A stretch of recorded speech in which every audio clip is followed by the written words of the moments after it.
जय राम जय जय राम। श्री सीतारामचंद्र भगवान की जय। श्री बेत्रवती गंगा मैया की जय। श्री चरण पादुका तीर्थ की जय।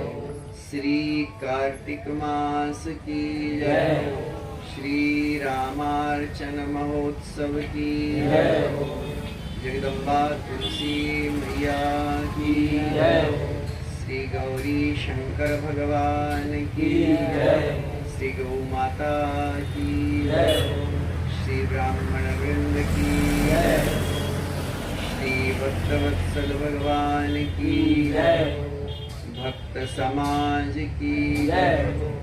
परम पूज्य श्री महाराज जी की जय। उनके गुरु गोविंद की जय। समस्त भक्त समाज की जय। जय जय श्री सीताराम। जय जय श्री राधे श्याम। अखिल हेय प्रत्यनीक अनंत कल्याण गुणगण निलय सद्घन चिद्घन आनंद घन परिपूर्णतम अखिलेश्वर सर्वेश्वर भक्तवांछा कल्पतरु भगवान श्री सीताराम जी अनंत बलवंत श्री आंजनेय स्वामी युगल भक्त भगवान के चरणों में वंदन करके इस टीला मंदिर के परम पूज्य महाराज श्री आपके श्री चरणों में शत शत वंदन करके उनके समस्त शिष्यों को हमारा साष्टांग वंदन है, प्रणाम है। इस श्री रामार्चन महोत्सव में जो भी ब्राह्मण वृंद पधारे हैं उन सबको हमारा श्रद्धामयी वात्सल्यमयी माताएं प्रेम स्वरूपा भगिनी बहनें श्री प्रभु कृपा से प्रातः काल से इतनी अवधि पर्यंत श्री रामार्चन पूजन सतत चल रहा है। श्री रामार्चन की महिमा बड़ी ही विलक्षण है। अब तो मध्य प्रदेश में कुछ रामार्चन के दर्शन होने लगे, पहले तो दर्शन ही नहीं होती ही नहीं थी। लेकिन हमारे पूज्य श्री महन जी थे, उन्होंने बासुदा में एक आध बार रामार्चन कराई, कुंभ में खालसा में भी कराई। मध्य प्रदेश में कम लोग श्री रामार्चन से परिचित हैं। श्री रामार्चन कोई नई पूजा नहीं है, यह अत्यंत प्राचीन है। सृष्टि के आदि में सृष्टि सामर्थ्य की प्राप्ति हेतु श्री ब्रह्मा जी ने स्वयं श्री रामार्चन करी थी। जब श्री ब्रह्मा जी ने रामार्चन करी थी तो श्री रामार्चन की जो परंपरा है वह कितनी प्राचीन है इसका अनुमान लगाया जा सकता है। और शिव संगीता उसमें प्रमाण है। शिव संगीता में जगदम्बा पराम्बा भगवती भास्वती करुणामयी जगज्जननी श्री गौरी अम्बा के पूछने पर भगवान विश्वनाथ ने गौरी अम्बा के प्रश्नों का जो उत्तर दिया है उसी का नाम श्री रामार्चन है। हमारी टीला वाले परम पूज्य गुरु तुल्य सदगुरु तुल्य पूज्य महाराज श्री आपके मन में बड़ा भारी संकल्प है। कह रहे हैं होना तो चाहिए, 1 महीना में भगत नहीं मिलता तो 2 महीना में। लेकिन महात्माओं का संकल्प अपूर्ण नहीं रहता है। समर्थ श्री हनुमान जी का आश्रय जिन संत को है उनके संकल्प अधूरे कैसे रहते। तो धीरे धीरे ये 5वीं श्री रामार्चन है। पूज्य महाराज श्री सतत उसके लिए प्रयासरत रहते हैं। तो हम श्री हनुमान जी से प्रार्थना करते हैं, हम सभी करें कि हमारे पूज्य महाराज श्री का जो संकल्प है 108 राम अर्चाओं का वह श्री हनुमान जी महाराज पूर्ण करें। उनके श्री चरणों में ऐसी प्रार्थना है। अस्तु। तो यह 5वीं श्री रामार्चन है। इसमें हमारे कई यजमान हैं जो उनका जोड़ा तो नहीं बैठा है यहाँ। एक ही हमारे यजमान जी हैं, वो कहे महाराज जी नहीं है हमकी कोई बात नहीं, पूजा में बैठ जाओ, उनका स्मरण कर लोगे, वे तुम्हारी दाहिने भाग में बैठी है, ऐसे ही बैठे ऐसे। तो हमारे इतने सारे यजमान, मुख्य यजमान हमारे श्री कौन ग्राम है बरखेड़ा के, बामन खेड़ा के हमारे श्री राम बाबू जी दुबे जी, और भी हमारे राजू जी हैं, शिवराज सिंह जी हैं, तो और भी हम जिनका नाम नहीं ले पाए हैं। हाँ, हमारे श्री तिवारी जी तो पुराने यजमान हैं, ये नवीन नहीं है, पुराने हैं। और महाराज जी की लगभग रामर्चाओं में समय निकाल करके हम हाँ श्री आंख बदन जी सब, तो ये सभी श्री रामार्चन में प्रातः काल से हमारे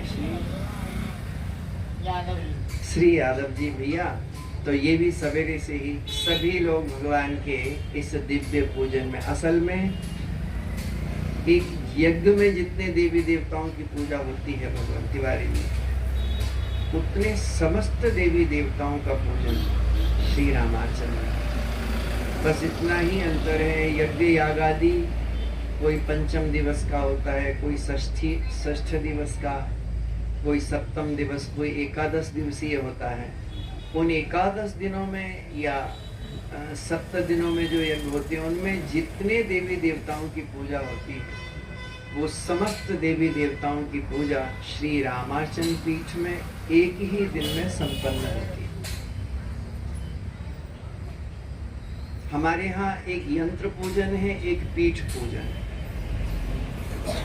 यंत्र पूजन और पीठ पूजन में थोड़ा ही अंतर है, और वह अंतर इतना है कि यंत्र पूजन में प्रधान देवता से पूजन शुरू होती है।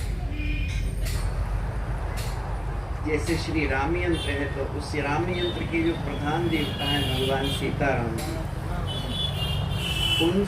उनसे वह पूजन प्रारंभ होता है, और फिर क्रमशः उनके भक्तों का आवरण में पूजन होता है। जबकि श्री रामार्चन पीठ में ये वैशिष्ट्य है कि श्री रामार्चन पीठ में सबसे प्रथम भगवान के भक्तों की पूजा होती है, और सबसे अंतिम में प्रधान आवरण, चतुर्थ आवरण में हमारे इस रामार्चन पीठ के जो आराध्य हैं भगवान सीताराम जी, जो मध्य में इस पीठ में श्री अयोध्या जी हैं, तो श्री अयोध्या जी में विराजमान जो भगवान श्री सीताराम जी हैं, तो वो कहते हैं पहले भक्तों की पूजा करो फिर हमारी करो। यंत्र में देवता की विशेषता और प्रधानता होती है, इसलिए यंत्र में सर्वप्रथम इष्ट देव की युगल भगवान श्री सीताराम जी की पूजा। जब हमरे राम बहुत नहीं कुछ जानते थे, संतों की सन्निधि नहीं मिली थी, तो ये चौपाई जब हम पढ़ते थे या सुनते थे तो सोचते थे इसका अर्थ क्या होता है। महर्षि वाल्मीकि जी भगवान श्री रघुनंदन को 14 स्थान निवास के लिए बताते हैं, अध्यात्म से परिपूर्ण 14 स्थान। उसमें एक स्थान ये भी बताते हैं कि मंत्र राज नित जपहि तुम्हारा, पूजहि तुम्हि सहित परिवारा। हे श्री रघुनंदन महर्षि वाल्मीकि कहते हैं, जो आपके मंत्र राज का नित जाप करते हैं और जो परिवार सहित आपकी पूजन करते हैं, आप उनके हृदय में निवास करिए। तो उस समय इस चौपाई का अर्थ समझ में नहीं आता था कि परिवार सहित भगवान की पूजन क्या होती है। लेकिन जब से श्री रामार्चन गुरुदेव ने कृपा करके बताई, तब से यह पता लग गया कि परिवार सहित राम जी का पूजन ही श्री रामार्चन यज्ञ है, श्री रामार्चन पूजन, जिसमें भगवान की उनके भक्तों सहित पूजहि तुम्हि सहित परिवार। तो ये भगवान का परिवार। भगवान का परिवार कौन है? हम सभी भक्त ही भगवान का परिवार। तो भगवान अपने से भी अधिक भक्तों को करके मोते अधिक संत करी लेखा। भगवान की वाणी भले ही, उनकी प्रतिज्ञा भले ही रह जाए, परंतु भक्ति की प्रतिज्ञा भगवान कभी अपूर्ण नहीं रहे। इसके ढेर सारे उदाहरण हैं, उनको हम नहीं सुनाएंगे, क्योंकि यहाँ पे तो प्रधान कथा है श्री रामार्चन कथा, श्री रामार्चन महात्म्य। तो बड़ा पुनीत समय है यह। कार्तिक मास, दामोदर मास जैसा पवित्र मास है, और श्री हनुमान जी की सतत सन्निधि। सतत इसलिए है कि यहाँ श्री विजय मंत्र का संकीर्तन सतत प्रवाहित होता रहता है। और श्री हनुमान जी तो रामचरित सुनबे को रसिया।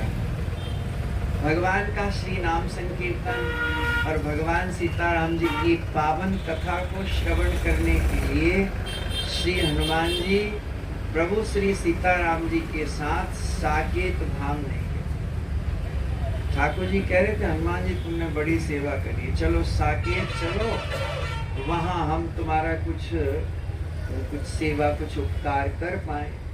श्री हनुमान जी ने कहा, प्रभु आपकी आज्ञा है तो टालेंगे कैसे, परंतु वहाँ कथा सुनने को मिलेगी। अब राम जी बोले, वहाँ कथा कौन सुनाएगा, हम ही व्यास बनेंगे, फिर हम व्यास बन के अपनी कथा कैसे सुनाएंगे।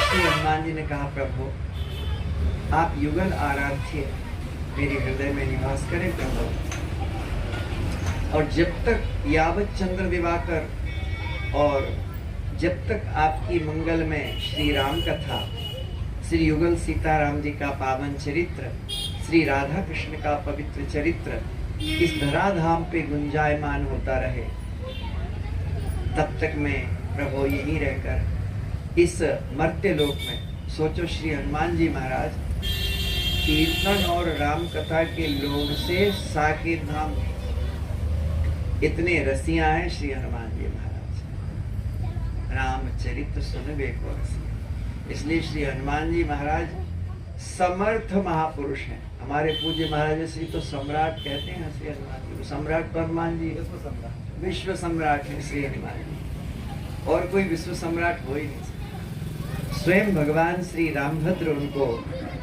दिव्य राज्य देके गए। श्री अयोध्या के राजाधिराज तो श्री हनुमान जी हैं, और राजा सबसे ऊपर रहता है। देखो श्री हनुमानगढ़ी में श्री हनुमान जी महाराज विराजमान की सतत सन्निधि। ऐसे ही पूज्य महाराजा श्री के टीला वाले पूज्य महाराजा श्री के आश्रम में भी श्री हनुमान जी महाराज की सन्निधि है। वे कीर्तन सुनते हुए यहाँ सतत निवास करते हैं। भगवती बेत्रवती माँ गंगा का परम पावन तट है। साक्षात भगवान श्री सीताराम जी की यहाँ चरण पादुका है। भक्त लोग जिसका दर्शन पूजन करते हैं। कल कल निनादिनी भगवती बेत्रवती हैं। एक दो और भी यहाँ गंगाएं हैं। श्री व्यास नदी है, यहाँ संगम भी है उनका। तो यह बड़ा पवित्र क्षेत्र है। और फिर जहाँ संत निवास करें वह तो साक्षात तीर्थराज प्रयाग है। बुध मंगल में संत समाज जो जग जंगम तीर्थ राज। तो ऐसी पवित्र कार्तिक मास जैसा मास, पूज्य महाराज श्री की सन्निधि, श्री हनुमान जी की सन्निधि और इतनी प्रेमी भक्तों की सन्निधि के मध्य में ये हमारी श्री रामार्चन लगभग अपने लक्ष्य की तरफ है, अपनी पूर्णता की तरफ है। तो हम जिसलिए शांत होके बैठे हैं वह है श्री रामार्चन के महात्म्य का श्रवण। आप सोच रहे होंगे श्री रामार्चन पूजा क्या होती है, तो आपको जगदम्बा भगवती पराम्बा श्री गौरी मैया के प्रश्नों को ध्यान से सुनना है और उनका जो उत्तर भगवान विश्वनाथ ने दिया है उसको दत्तचित्त होकर श्रवण करेंगे तो आप श्री रामार्चन के महात्म्य को ठीक से समझ पाएंगे। श्री रामार्चन पूजन क्या है, श्री रामार्चा क्या है, इसको आप जान पाएंगे। सावधानाः भवन्तु श्री पार्वत्युवाच भगवन् सर्वधर्मज्ञ सर्वशास्त्र विशारद लोकानामुपकारार्थं यतनान्युक्तान्यनेकशः। संपूर्ण शास्त्रों की श्रोता जगत जननी भगवती पार्वती भगवान शिव से पूछती हैं, भोलेनाथ आप समस्त धर्म के मूल हो, समस्त शास्त्रों के ज्ञाता हो। आपने जगत के कल्याण के लिए अनेक मंत्र तंत्र यंत्रादि का जाल बना दिया है, अनेक मंत्र भेद प्रकट किए हैं। मानव जीवन सुखी हो सके इसके लिए आपने बहुत से स्तोत्रों की, मंत्रों की, तंत्रों की रचना की है, परंतु हे नाथ फिर भी प्राणी दुख भोग रहा है, बहुत श्रम करता है दुख दूर करने के लिए, परंतु उसका दुख दूर नहीं होता। हे भोलेनाथ कुछ ऐसा उपाय बताएं जिससे मनुष्यों के, प्राणियों के दुख दूर हो सके। महादेव उवाच धन्यासि कृत पुण्यासि पुण्य रूपासि पार्वती यतस्तुम सर्वलोकानां हितं वांछसि सर्वदा। भगवान शिव कहते हैं देवी तुम धन्य हो।